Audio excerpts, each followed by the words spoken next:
08230067. Kesempatan kali ini kita bertemu dengan mata kuliah Pengembangan Pembelajaran SD dengan dosen pengampu Tio Gusti Satria, Magister Pendidikan. Nah, kali ini kita akan membahas materi mengenai pembelajaran di SD berdasarkan kurikulum yang relevan, yakni kurikulum Merdeka.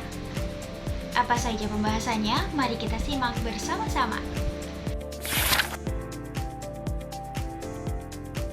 Tahukah teman-teman, ilmu pengetahuan sosial di dalam kurikulum Merdeka itu pembelajaran IPS diintegrasikan dengan pembelajaran IPA atau ilmu pengetahuan alam menjadi mata pelajaran ilmu pengetahuan alam dan sosial atau yang kita kenal dengan sebutan IPAS.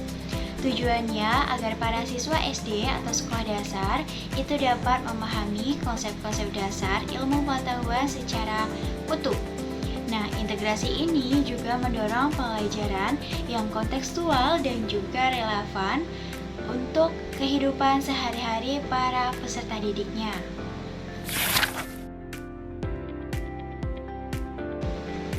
Pembahasan selanjutnya teman-teman, yakni apa sih tujuan dari pembelajaran IPAS? Yang pertama itu untuk menumbuhkan rasa ingin tahu dan semangat untuk belajar secara mandiri. Nah, ini untuk membangun kesadaran siswa akan pentingnya mengelola lingkungan alam dan sosial secara terpadu. Yang kedua itu untuk membangun kesadaran terhadap lingkungan sekitar, baik lingkungan alam maupun lingkungan sosial. Hal ini untuk membentuk warga negara yang aktif, peduli, dan demokratis dengan nilai-nilai Pancasila. Dan yang ketiga itu untuk mengembangkan keterampilan berpikir kritis dan juga kemampuan untuk memecahkan masalah.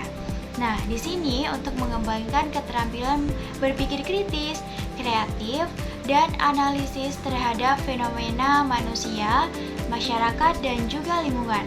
Nah, tujuan yang selanjutnya itu adalah untuk memahami hubungan sebab dan akibat, yaitu menjelaskan mengapa dan bagaimana suatu kejadian terjadi dengan merinci dan juga faktor-faktor yang mempengaruhinya.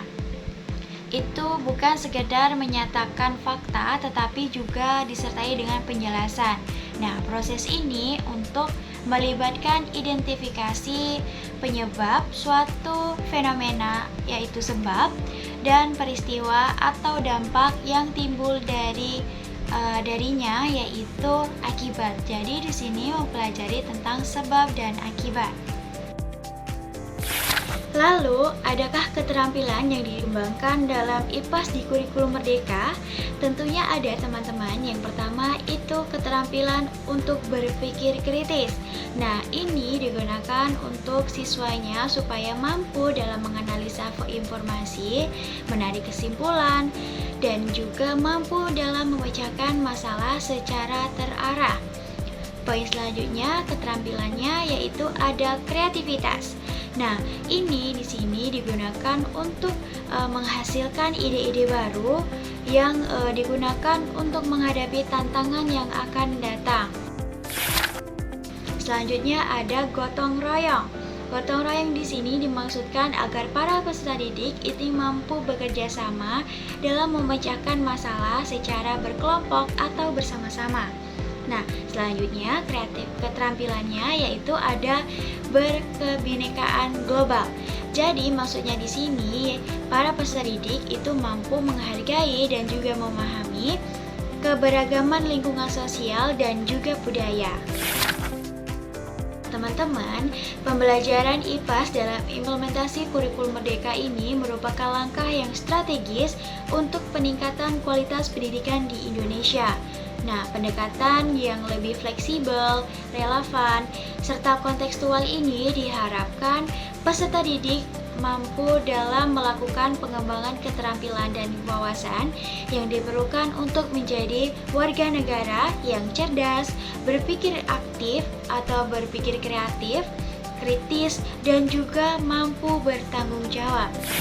Nah, kemudian dari hal itu dapat kita simpulkan bersama-sama teman-teman bahwasanya keberhasilan dalam implementasi kurikulum Merdeka dalam pembelajaran IPAS, ilmu pengetahuan alam dan sosial ini tentunya perlu dukungan dari berbagai pihak. Tentunya dalam hal ini yang berkontribusi atau berpartisipasi juga seperti pemerintah, sekolah, dan juga masyarakat. Nah, pemerintah itu perlu menyediakan kebijakan dan sumber daya yang mendukung dalam pelaksanaan implementasi kurikulum IPAS dalam kurikulum Merdeka. Selanjutnya sekolah. Sekolah juga memberikan fasilitas dan dukungan belajar yang kondusif. Selain itu, tidak lupa dukungan oleh para masyarakat dalam peranannya memberikan konteks dan pengalaman nyata yang dapat memperkaya pembelajaran bagi para peserta didiknya. Teman-teman, mungkin hanya itu sedikit penyampaian materi dari saya. Semoga dapat bermanfaat bagi teman-teman. Saya akhiri. Wassalamualaikum warahmatullahi wabarakatuh.